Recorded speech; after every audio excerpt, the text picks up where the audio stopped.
حضور فرماتے ہیں سارے نبی ستائے گئے، میں سب سے زیادہ ستایا گیا۔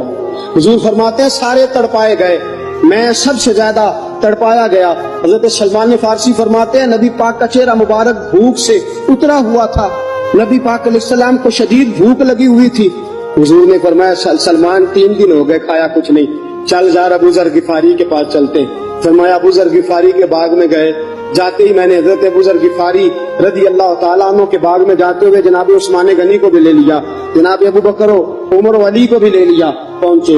جا کے میں نے کہا کہ ابو ذر 3 دن ہو گئے نبی پاک نے کھایا کچھ نہیں، 2 جہاں کے شاہ ہیں، پاس کچھ رکھتے نہیں، 2 جہاں کی نعمتیں ہیں، ان کے خالی ہاتھ میں فقر اختیاری ہے، نبی پاک نے خود اس کو اختیار فرمایا، 3 دن سے کھایا کچھ نہیں۔ فرماتے حضرت ابو ذر رضی اللہ تعالیٰ عنہ کی آنکھوں میں آنسو آ گئے، کہنے لگے یار مجھے پتہ ہی نہیں، کسی نے بتلایا ہی نہیں، میں تو سویرے بھی پیٹ بھر کے روٹی کھائی اور حضور اس عالم میں۔ فرماتے ہیں گھر گئے، ایک بکری تھی اس کو ذبح کیا، اپنی بیوی سے کہنے لگے جلدی جلدی روٹیاں پکا، جلدی جلدی سالن پکا، تجھے پتا مصطفیٰ نے 3 دنوں سے کھایا کچھ نہیں۔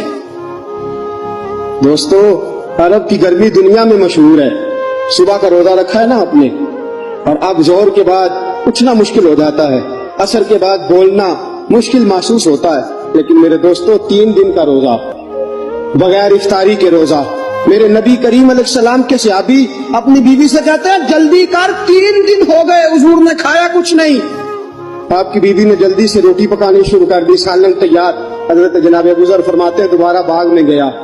انگور پکے ہوئے تھے، انگوروں کا خوشہ توڑا، پلیٹ میں رکھا حضور کے سامنے، حضور آپ کھائیے، اتنی دیر میں روٹیاں پک کے آ جاتی ہیں، سالن پک کے تیار ہو جاتا ہے۔ فرمایا حضور ایک کھجور اٹھاتے منہ میں رکھتے ہیں، پھر بڑی دیر سوچتے رہتے، پھر ایک انگور اٹھاتے منہ میں رکھتے، بڑی دیر سوچتے رہتے، پھر ایک انگور اٹھاتے، بڑی مشکل سے 2-3 انگور حضور نے کھائے اور گہری سوچ میں حضور رہے۔ فرماتے ہیں اتنی دیر میں روٹیاں پک کے آ گئی، سالن میرے نبی پاک کے سامنے آیا، جب روٹیاں پک کے آئیں سالن سامنے آیا، حضرت سلمان فرماتے ہیں حضور نے ایک روٹی اپنے ہاتھ پہ رکھی، 2-3 بوٹیاں اٹھا کے رکھی، چاروں کونوں سے روٹی لپیٹ کے حضرت سلمان کے ہاتھ میں دے دی۔ فرمایا سلمان جا فاطمہ کے گھر دے آ، میں نے 3 دن سے کچھ نہیں کھایا، فاطمہ نے 7 دن سے کچھ نہیں کھایا، میری بیٹی فاطمہ 7 دن ہو گئے سیدہ بھوکی ہے۔ تو عزت والے نبی کی عزت والی بیٹی 7 دنوں سے گھر میں بھوکی بیٹھی ہے، وہ شکایت نہیں کرتی، وہ لبوں سے بولتی کچھ نہیں، وہ جانتی ہے میرا باپ دین کی تبلیغ میں نکلا ہے۔